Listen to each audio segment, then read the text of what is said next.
Like so many others, I jumped at the chance to buy a mule. It's small, it's zippy, it's so gosh darn cute, it really should come with a warning.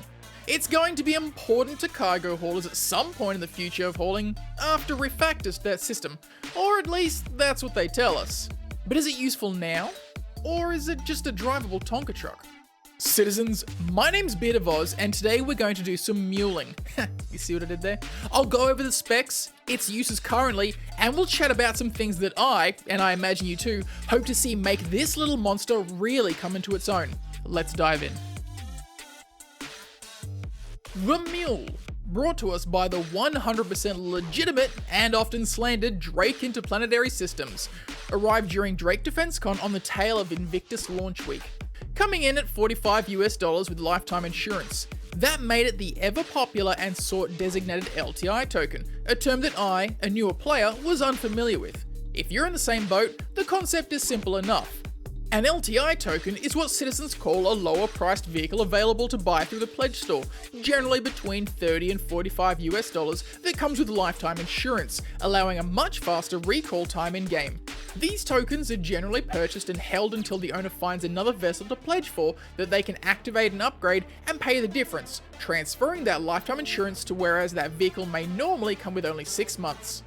There's a whole system dedicated citizens will use slowly chaining upgrades during sale times to maximize the discounts they can get, eventually purchasing a much more expensive and desired vessel at an overtime discount with the coveted lifetime insurance. It's actually quite cool, but I digress. The Drake Mule, and am I the only one who thinks this should be an Argo, is marketed as the ideal tool for those in the hauling, delivering, and salvaging businesses. With a railed storage area either side of the vehicle capable of holding 3 carryable crates each to a total of 6, and 2 locations to store and carry a 1 SCU container at the under rear here, and between these forks here. We can see a future plan for the movement of larger commodities between an A and B, but what does that mean for the future of the current state of handheld tractor beam tech? Time will tell.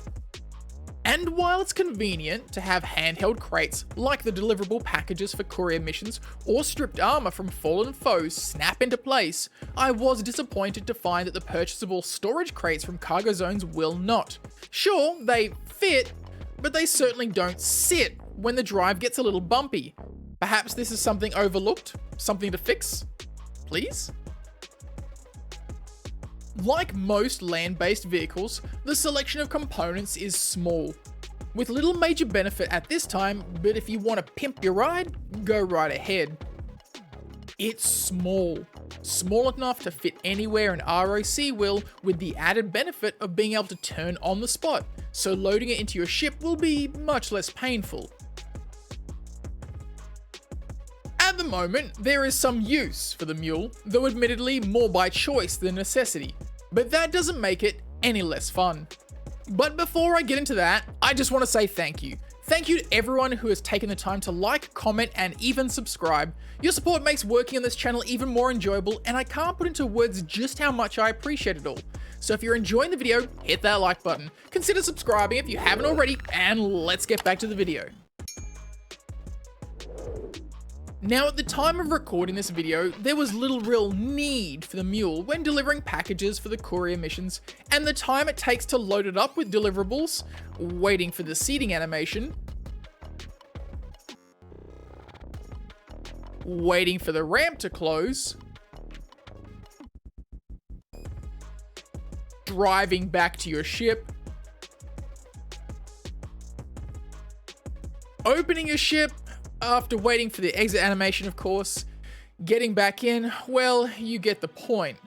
Even without the use of a tractor beam in an armistice zone, it's still faster to lug them by hand. And the same for the Zeta Prolonide missions, assuming of course you can find one that isn't bugged at the moment. And while the ISC on the Mule painted a picture of it being a necessity, at this point, it's not. But it's not all for naught. And the Mule still has some measure of functionality, one that I found rather enjoyable. Remember the contraband missions? I did a video on them a while back. It was something of a team operation for efficiency, but go check it out after this video and see for yourself. While I've started using the Mule for them, and it's actually kind of fun. The downside is the mule is definitely only a one-person vehicle, though a little garbage truck hang-on point wouldn't go astray, CIG, just saying. So I land outside of the turret's range, get in my mule, and off I go, after spending a minute with the whole open, in, out, close, in shenanigans, and then I'm off, zipping through the cold, or hot, or windy, or desolate expanse of a planet or moon, the climate-controlled interior of the mule keeping me comfortable.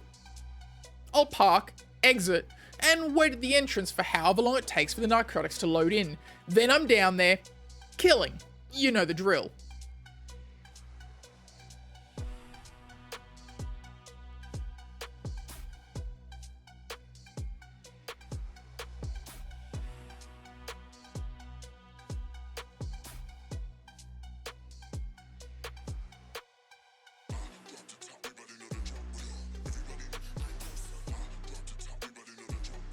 And when every terrible, horrible, evil, narcotics-loving bad guy's eliminated, I'll start looking for the maze.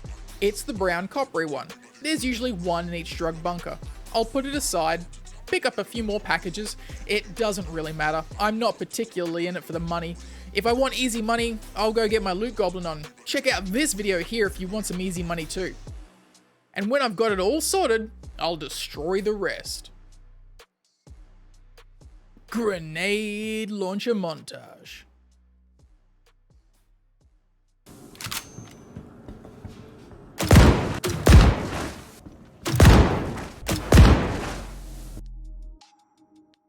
Good news! The drugs no longer disappear when you finish the mission. Well, most of the time.